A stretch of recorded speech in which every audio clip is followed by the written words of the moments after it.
ആ നോമ്പെന്ന വാക്കിന് ഭയങ്കര അർത്ഥമുള്ളൊരു വാക്കാണ്. അപ്പോൾ മറ്റു മതങ്ങൾ പറഞ്ഞു ഇറച്ചി തിന്നരുത്, മീൻ തിന്നരുത് എന്നൊക്കെ പറഞ്ഞു. പരസ്യപ്രവാചകൻ പറഞ്ഞു, നിങ്ങൾ തിന്നുന്ന ആഹാരത്തിലല്ല പ്രശ്നം, നിങ്ങൾ 12 മണിക്കൂർ സൂര്യൻ ഉദിച്ച് സൂര്യസ്തമിക്കുന്ന കാലം വരെ പട്ടിണി ഇരിക്കണം, ഒന്നും വെള്ളം പോലും അകത്തോട്ട് പോകരുത്, അങ്ങനെ നോമ്പ് അനുഷ്ഠിക്കണം.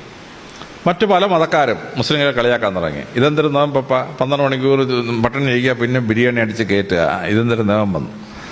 പക്ഷേ ഇതിൻ്റെ രഹസ്യം എന്താണെന്ന് കണ്ടുപിടിച്ചത് അമേരിക്കയിലെ റോക്കറ്റ് വിക്ഷേപണ കേന്ദ്രത്തിലെ ശാസ്ത്രജ്ഞന്മാരാണ്.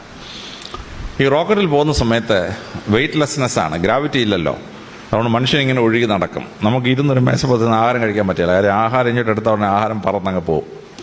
അതുകൊണ്ട് റോക്കറ്റിൽ പോകുന്ന ആളുകൾക്ക് ഈ ആഹാരം ഒരു കുഴലിനകത്ത്, ഇതിനകത്ത് നിറച്ചിട്ട് കുഴലിനകത്ത് കയറ്റി ഞെക്കി ഞെക്കി ഞെക്കി വായിക്കകത്താക്കി ഭക്ഷിക്കണം. അപ്പോൾ ഈ യന്ത്രത്തിനെങ്കിലും എന്തെങ്കിലും കേട് വന്നാൽ ഈ ആള് പട്ടിണി